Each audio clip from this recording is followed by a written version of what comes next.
Hello friends, welcome back to my channel commerce excellence.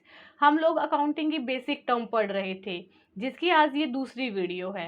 Last video में हमने accounting की कुछ टर्म्स को पढ़ा था और समझा था। आज हम बाकी जो बची हुई टर्म्स हैं उनको पढ़ेंगे। ठीक है, सबसे फर्स्ट ऑफ ऑल आता है रिसिप्ट। रिसिप्ट क्या होता है? ठीक है, अमाउंट रिसीव और receivable for selling assets goods और सर्विसेज। अमाउंट जो रिसीव होती है ऑर्गेनाइजेशन को या फिर बिजनेस को, जो क्या होती है, सेलिंग ऑफ असेट्स से, असेट्स को सेल करने से, गुड्स और सर्विसेज को सेल करने से जो भी अमाउंट या जो भी पैसा उसे रिसीव होता है वो होती है receipt. Mainly receipt two type की होती है, revenue receipt and capital receipt. Revenue receipt क्या होती है? अमाउंट रिसीव और receivable in normal course of business. Normal course of business का मतलब होता है जो एक्टिविटी बिजनेस में हो रही है उससे जो हमें अमाउंट रिसीव होती है वो होती है हमारी रिवेन्यू रिसीव। और रिवेन्यू रिसिप्ट को हम कहाँ शो करते हैं? प्रॉफिट एंड लॉस अकाउंट में। ठीक है, नेक्स्ट वन आता है कैपिटल रिसिप्ट। कैपिटल रिसिप्ट क्या होता है? अमाउंट रिसीव्ड और receivable against transaction which are not services. ठीक है, वो मतलब कि वो सोर्सेज जो हमें क्या होता है नॉर्मल कोर्स से छोड़कर जो दूसरे सोर्सेज जो जो हमें पैसा मिलता है, अमाउंट रिसीव होती है, वो होती है हमारी कैपिटल रिसिप्ट। ठीक है, और कैपिटल रिसिप्ट को हम बैलेंस शीट में शो करते हैं। ठीक है, नेक्स्ट वन आता है हमारा ड्रॉइंग। ड्रॉइंग किसे कहते हैं? ठीक है, विदड्रॉ फ्रॉम पर्सनल यूज। जो पर्सनल यूज के लिए हम कंपनी या फिर हमारे बिजनेस से निकालते हैं कैश के रूप में, गुड्स या असेट्स के रूप में, तो वो होता है हमारा ड्रॉइंग्स। ठीक है, जो भी पैसा हमें अपने पर्सनल यूज के लिए लेना होता है उसे हम ड्रॉइंग कहते हैं। नेक्स्ट वन आता है ट्रेड रिसीवेबल। ट्रेड रिसीवेबल क्या होता है? ठीक है, amount receive for sell goods services. जो अमाउंट रिसीव होती है गुड्स और सर्विसेज से वो होती है गुड्स पेएबल। ठीक है, which the amount has not been paid by the customers. जो कस्टमर्स के द्वारा पेड नहीं की गई है। ठीक है, रिसीवेबल। ट्रेड रिसीवेबल को हम कैसे फाइंड आउट करते हैं? Debtors plus bills receivable. जो हमें बिल्स रिसीव हुआ है, जो भी हमें payment on the specific date पे जो भी हमें रिसीव हुई है उससे हम इसको बिल्स रिसीवेबल बोलते हैं। ठीक है, शो एज बैलेंस शीट। इसको हम बैलेंस शीट में शो करते हैं। नेक्स्ट वन आता है हमारा ट्रेड पेबल। की ट्रेड पेबल क्या होता है? ठीक है, trade payable for purchase of goods and services. Trade payable का मतलब होता है जो गुड्स एंड सर्विसेज हमने परचेज की है। ठीक है, and amount due to seller of goods. और अमाउंट जो होती है वो सेलर को अभी पे करना बाकी है। ठीक है, ट्रेड पेबल को हम फाइंड आउट कैसे करते हैं? ठीक है, creditor minus bill payable. Creditor क्या होते हैं? क्रेडिटर वो होते हैं जिनसे हमने कोई अमाउंट, क्रेडिट में कोई भी सामान हमने परचेज किया है। ठीक है, और बिल पेबल क्या होता है? बिल पेबल का मतलब होता है स्पेसिफिक डेट पे हमने कोई पेमेंट करनी है। ठीक है, वो होता है बिल्स पेबल। ठीक है, नेक्स्ट वन आता है हमारा इनकम। इनकम क्या होती है? ठीक है, इनकम होता है profit earn during an accounting periods. जो प्रॉफिट हमने अर्न किया है अकाउंटिंग पीरियड्स में वो होता है हमारी इनकम। ठीक है, it is a broader term. ये क्या है? एक बहुत बड़ी टर्म है then the term of profit. Profit से and include profit from activity other than its operating activity. इसके अंदर हम क्या करते हैं? जो प्रॉफिट में जो एक्टिविटी हम करते हैं, नॉर्मल एक्टिविटी वो भी एंड ऑपरेटिव एक्टिविटी दोनों को इंक्लूड किया जाता है, बट परंतु profit include only operative activity. लेकिन हम क्या करते हैं कि प्रॉफिट जो अकाउंट होता है उसके अंदर हम क्या करते हैं? ओनली ऑपरेटिव एक्टिविटी को ही इंक्लूड किया जाता है। ठीक है, नेक्स्ट वन आता है हमारा revenue from operations operators. Revenue for operators क्या होता है? ठीक है, it mean revenue earn by and business from it operating activity. वो रिवेन्यू जो हमें बिजनेस की एक्टिविटी से, ऑपरेटिंग एक्टिविटी से जो हमें रिसीव होती है। ठीक है, नॉर्मल एक्टिविटी से जो भी रिवेन्यू रिसीव होगी वो होती है हमारी रिवेन्यू एक्टिविटीज। ठीक है, जिसे हम फॉर एग्जांपल ले लेते हैं सेल ऑफ गुड्स, जो भी हमने माल सेल किया, सेल ऑफ सर्विसेज, जो भी हमने माल सेल किया। ठीक है, आता नहीं केवल उसका नेक्स्ट यूज कब होगा। डेप्रिसिएशन क्या होता है? Fall in value of assets because of use और एक्सीडेंट्स।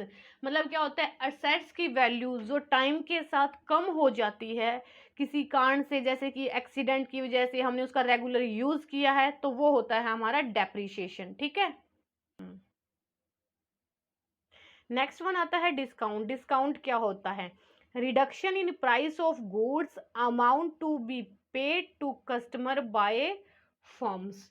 ठीक है। डिस्काउंट का मतलब क्या होता है? जो डिस्काउंट हमें, जो कस्टमर्स होता है उसको जो डिस्काउंट दिया जाता है किसी भी मतलब गुड्स को परचेज करने के बाद, ठीक है, वो होता है हमारा discount. Mainly discount two type का होता है, कैश डिस्काउंट और trade discount. Cash discount, discount allow from timely payment of due amount. मतलब क्या है कि जब हम किसी भी प्रोडक्ट को खरीदते हैं उसी टाइम उसकी हम कैश में पेमेंट कर देते हैं, तो उसके ऊपर जो डिस्काउंट दिया जाता है पेमेंट करने के बाद, जो डिस्काउंट सेलर के द्वारा दिया जाता है, वो होता है हमारा कैश डिस्काउंट। ठीक है। नेक्स्ट वन आता है हमारा ट्रेड डिस्काउंट। ट्रेड डिस्काउंट क्या होता है? ठीक है, reduction in price by seller to purchase of goods when they buy goods of certain quantity. मतलब क्या है? सेलर के द्वारा जो डिस्काउंट गुड्स को परचेज करने पे दिया जाता है एक पर्टिकुलर क्वांटिटी के तौर पे। जैसे फॉर एग्जांपल के ले लेते हैं कि हमने कि स्कीम या फिर कोई ऑफर निकला है कि आप 5000 का सामान परचेज करो, आपको 20% डिस्काउंट मिलेगा। इसी तरह से 2000 का माल परचेज करो, आपको 20% डिस्काउंट मिलेगा। तो वही होता है हमारा ट्रेड डिस्काउंट। मतलब कि प्रॉपर क्वांटिटी होती है, जिस उतना क्वांटिटी आप खरीदोगे उसके ऊपर आपको उतना डिस्काउंट दिया जाएगा। ठीक है। नेक्स्ट वन आता है हमारा स्टॉक एंड इन्वेंट्री। स्टॉक और इन्वेंट्री क्या होता है? ठीक है, it is A tangible assets. ठीक है। टेंजिबल असेट्स का मतलब क्या होती है? जो असेट्स जिन्हें हम छू सकते हैं, मतलब जिसे हम देख भी सकते हैं और यूज भी कर सकते हैं। जैसे हमारा क्या होता है कि बिल्डिंग होती है, फर्नीचर्स, कंप्यूटर, ठीक है, वो होता है tangible assets. Held by an enterprise for the purpose of sales in the ordinary course of business. वो स्टॉक जिसे कंपनी प्रोडक्शन में यूज करती है ताकि उसकी सेल कर सके। ठीक है। तो वो होता है हमारा स्टॉक या इन्वेंट्री। ठीक है। मेनली 3 टाइप का स्टॉक होता है। सबसे फर्स्ट आता है stock inventory of raw material, stock inventory work in progress, stock inventory of finishing goods. ठीक है। सबसे फर्स्ट आता है stock inventory of raw material. Raw material का क्या मतलब होता है? जब भी हम वो माल जो हम स्टॉक करके रखते हैं किसी भी प्रोडक्ट को बनाने के लिए, तो वो होता है स्टॉक इन्वेंट्री रॉ मटेरियल। ठीक है। Stock inventory work in progress. Work in progress का क्या मतलब होता है? अभी तक उस गुड्स की फिनिशिंग नहीं हुई है, वो काम अभी चल ही रहा है। ठीक है। Stock inventory of finishing goods. Finishing good का क्या मतलब होता है कि हमने रॉ मटेरियल यूज किया, उसकी प्रोग्रेस को कंप्लीट किया और अब हम लास्ट में क्या करते हैं? उस गुड को फिनिश करते हैं, उसकी फाइनल प्रोडक्शन तक जाता है वो। ठीक है। तो ये होता है हमारे स्टॉक इन्वेंट्री। ठीक है। और स्टॉक इन्वेंट्री को हम शो करते हैं बैलेंस शीट अकाउंट में। ठीक है। नेक्स्ट वन आता है हमारा एंटिटी। एंटिटी क्या होती है? ठीक है, economic unit which perform economic activity. ठीक है। इकोनॉमिक यूनिट क्या होती है? प्रॉफिट अर्न करने के पर्पज से जो भी हम एक्टिविटी करते हैं बिजनेस के अंदर, वो होती है हमारी एंटिटी। ठीक है। नेक्स्ट वन आता है बैड डेब्ट्स। बैड डेब्ट्स क्या होते हैं? A debts debt can not be recoverable. ऐसा उधार जिन्हें हम दोबारा से रिकवर नहीं कर सकते हैं। जैसे कि हमने किसी को पैसे दिए और उसने हमें अभी तक वापस नहीं किए, तो हम उसे रिसीव नहीं कर सकते हैं, रिकवरेबल नहीं कर सकते हैं। ठीक है। जिससे क्या होता है? लॉस ऑफ बिजनेस, बिजनेस को लॉस होता है। ठीक है। और बैड डेब्ट्स को हम शो करते हैं प्रॉफिट एंड लॉस अकाउंट में। ठीक है।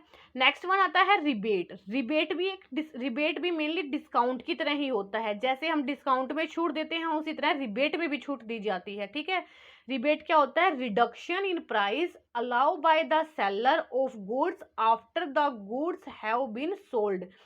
रिडक्शन पे रिबेट तब दी जाती है जब कोई भी माल हम सेल करते हैं उसमें किसी भी प्रकार की कोई कमी होती है, तो उसके जो सेलर होता है उसके द्वारा कस्टमर को उसके ऊपर रिबेट या छूट दी जाती है, जिसे हम बोलते हैं रिबेट। ठीक है।